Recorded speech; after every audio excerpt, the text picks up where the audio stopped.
بیت اللہ کی طرف جانے کا ارادہ کیجئے، انشاءاللہ تعالی اللہ اس ارادے کو پورا کر دیں گے انشاءاللہ تعالی۔ ارادہ بنا لیں اپنے اپنے دل میں کہ انشاءاللہ جانا ہے اللہ کے گھر تک اور محمد رسول اللہ صلی اللہ علیہ وسلم کے روضہ مبارک تک۔ ابھی میں گیا تھا پچھلے مہینے عمرہ کرنے کے لیے، تو میں آپ کو ایک ذاتی تجربہ بتاتا چلوں کہ میرے والد صاحب رحمۃ اللہ علیہ، ہمارے جتنے بزرگ گزرے ہیں، جب وہاں کا حکمران ہے تو ان کے دادا، میرے دادا رئیس الارار مولانا عمران لدھیانوی جو تھے، ان کے دوستوں میں سے تھے شاہ مسعود اول کے۔ تو جب بیت اللہ کے لیے گئے تو شاہ نے کہا کہ یہیں بس جاؤ، تو فرمایا نہیں یہاں نہیں بسنا۔ پوچھا کیا بات ہے، کیوں نہیں بسنا؟ فرمایا میرے بچے یہاں رہ کے جب لدھیانہ کو یاد کریں گے تو محمد رسول اللہ صلی اللہ علیہ وسلم کے شہر کی بے ادبی ہوگی، یہاں نہیں بسنا، تاکہ ان کو اپنا وطن یاد آئے گا بار بار۔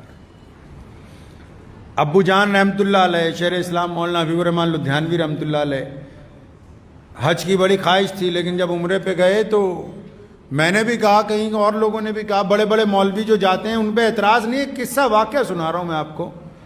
بڑے بڑے لوگ جب پوری دنیا سے جاتے ہیں ان کی خواہش ہوتی ہے کہ عرب کے بادشاہ سے ملاقات ہو جائے، بادشاہ سے نہیں تو امام حرم سے ملاقات ہو جائے۔ حرم کا امام تو بادشاہ کے بالکل خاص میں سے ہیں، جو کہہ دے وہ ہو جاتا ہے۔ مؤذن سے ہی ملاقات ہو جائے، حرم شریف کے مؤذن کا اتنا پروٹوکول ہے کہ اگر مؤذن کسی ملک میں چلا جائے تو وہاں کروڑوں مسلمان اکٹھے ہو جاتے ہیں کہ بیت اللہ کا مؤذن ہے۔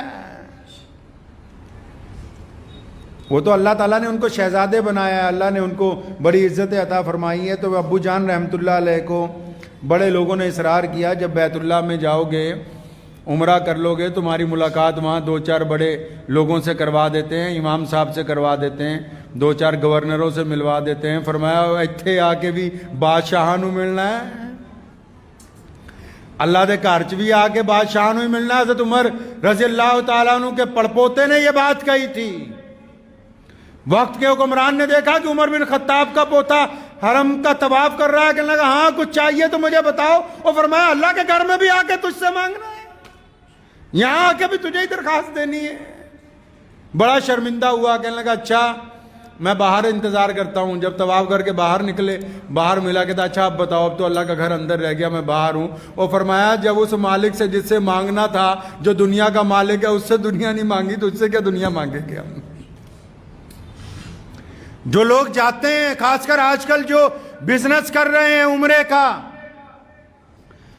مدینہ المنورہ جائیں، لوگ 15 دن رہتے ہیں۔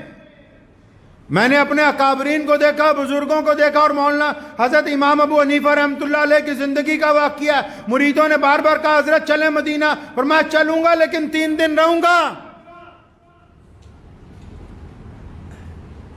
مکہ عقیدتوں کا مرکز ہے، مکہ عقیدتوں کا مرکز ہے۔